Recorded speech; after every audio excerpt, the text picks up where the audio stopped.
Hey guys, एक बार आपका सभी का बहुत बहुत फिर से स्वागत करता हूँ हमारे यूट्यूब चैनल पे। आज हम लोग जानने वाले हैं क्यूपोला फर्नेस के बारे में, जो कि मैकेनिकल सेकेंड ईयर के इंजीनियरिंग मटेरियल यानी कि थर्ड सेमेस्टर के एक सब्जेक्ट जो कि इंजीनियरिंग मटेरियल है उसी का एक पार्ट है। तो क्यूपोला फर्नेस में हम लोग जानने वाले क्या होता है। सबसे मेन काम जो होता है क्यूपोला फर्नेस का वो होता है पिग आयरन को कास्ट आयरन में चेंज करना। अब हम लोग इसको देखते हैं किस तरह से होता है। इसके सबसे पहले मेन पार्ट के बारे में बात कर लेते हैं। इसमें सबसे पहले नीचे जो दिया गया रहता है वो है फर्नेस लेग। फिर उसके ऊपर एक स्टील की सेल होती है और उसके अंदर जो होता है रिफ्रैक्टरी फायर ब्रिक्स लगे होते हैं जो कि भट्टी को गर्म करने का काम करते हैं। और उसके आखिरी में जो सबसे ऊपर में जैसे मैंने बताया स्टील की सेल चढ़ा दी जाती है, ऊपर चादर चढ़ा दी जाती है। यहाँ पे सबसे नीचे के पोर्शन पे सैंड का बॉटम बनाया जाता है टेपर्ड में, जैसे कि जो मोल्टन मेटल यानी पिघली हुई जो धातु है वो कास्ट आयरन जो हम लोग का वो पिघला हुआ वो यहाँ से टेपेट होल के थ्रू नीचे आ जाता है। और जो इम्प्योरिटीज वगैरह होती है यानी कि वो परतें जो मोल्टन मेटल यानी कि पिघले हुए धातु के ऊपर परत होती है जो कि इम्प्योरिटीज के फॉर्म में होती है, अशुद्धता के, तो वो क्या होती है स्लैग होल के थ्रू हम लोग निकाल लेते हैं उसको और मोल्टन मेटल को यहाँ से अलग कर लेते हैं। ठीक है, उसके ऊपर यहाँ पे ट्यूबर्स लगाए होते हैं। इसका क्या काम होता है, जो एयर है यानी कि एयर को हम लोग यहाँ से अंदर भेजते हैं फर्नेस के। ठीक उसी के ऊपर यहाँ पे तीन चार तरह के जोन आप लोग देख पा रहे हो। कंबशन जोन होता है, रिड्यूसिंग जोन होता है, मेल्टन जोन होता है, प्री हीटिंग जोन होता है और स्टक जोन होता है। सबसे ऊपर की तरफ यहाँ पे एक एक करके हम लोग सभी के बारे में डिस्कस करेंगे। उससे पहले देख लेते हैं स्पार्क अरेस्टर सबसे ऊपर लगा होता है, जिसका काम होता है कि जो हम लोग की गैसेस वगैरह यहाँ पे बन रही है, ठीक है, जब मोल्टन मेटल पिघलता है तो उसके बाद कुछ गैसेस बनती है, तो जो गैसेस हार्मफुल होती है उसको वो रोक लेते हैं स्पार्क अरेस्टर। और जो मतलब कि जो हम लोग को ह्यूमन के लिए हार्मफुल या इन्वायरमेंट के लिए हार्मफुल है उसको रोक लेती है, बाकी को बाहर सेंड कर देती है।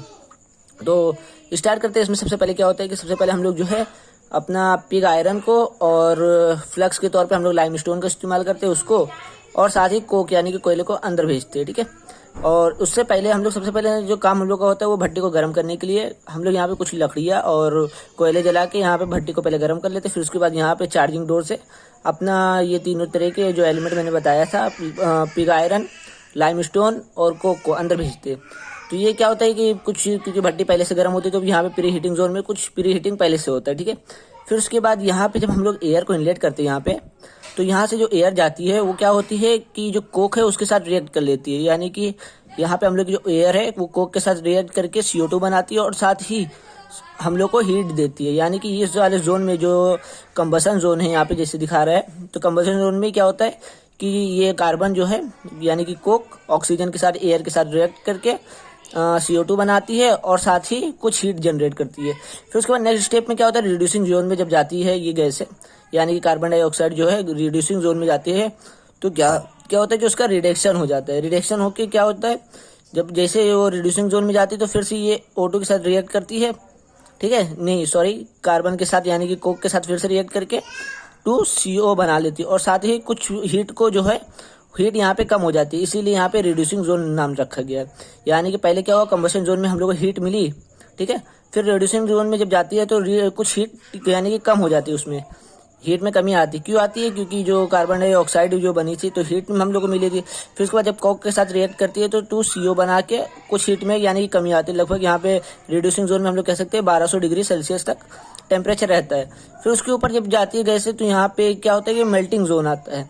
मेल्टिंग जोन में लगभग 1600 डिग्री सेल्सियस होता है और यहाँ पे हम लोग का जो धातु है वो पिघलता है। ठीक है, तो यहाँ पे हम लोग के जो मेटल वगैरह है यानी कि पिग आयरन वो पिघलता है। ठीक, उसके ऊपर प्री हीटिंग जोन के बारे में मैंने पहले ही बता दिया कि हाँ वहाँ पे पहले जैसे हम लोग वो डालते हैं पिग आयरन और सब, तो वहाँ पे जो चार्जेस होते हैं जो हम लोग डालते हैं अंदर वो क्या होता है पहले से ही गर्म होता है। स्टेप जोन में क्या होता है जो गैसें वगैरह निकली है जैसे कार्बन डाइऑक्साइड और कुछ इम्प्योरिटीज होती है, जैसे कि हम लोग कह सकते हैं अपना SI हो गया, SI प्लस O2 मिलके SiO2 बना लिया, तो ये SiO2 भी एक गैस की तरह निकलेगी। फिर MnO2 भी हम लोग ले सकते हैं, Mn प्लस O2, ठीक है, ऑक्सीजन के साथ रिएक्ट करके MnO2 बनाता है। तो इस तरह की जो गैसें वगैरह होती है वो यहाँ पे जाती है। ठीक है, यहाँ से फिर जो हार्मफुल गैस है उसको स्पार्क अरेस्टर अलग कर लेता है और बाकी गैस को बाहर कर देता है। तो अब यहाँ पे क्या हुआ कि जो मेटल लास्ट में होता है वो यहाँ पे नीचे आ जाता है और यहाँ से हम लोग जो इम्प्योरिटीज स्लैग वगैरह परतें होती है मोल्टन मेटल के ऊपर वो यहाँ से अलग कर लेते हैं और बाकी जो पिघली हुई धातु है यानी कि जो मेटल है कास्ट आयरन जो हम लोग का मेन जो चाहिए था वो कास्ट आयरन को हम लोग यहाँ से अलग कर लेते हैं। इसके थ्रू क्यूपोला फर्नेस का मेन काम यही होता है। ठीक है, तो जो प्रोसेस में बताया इस तरह से ये पूरा पिग आयरन से कास्ट आयरन बनता है। तो थैंक यू गाइस, इस तरह की और वीडियो देखने के लिए आप हमारे चैनल को सब्सक्राइब कर सकते हैं। Thank you guys.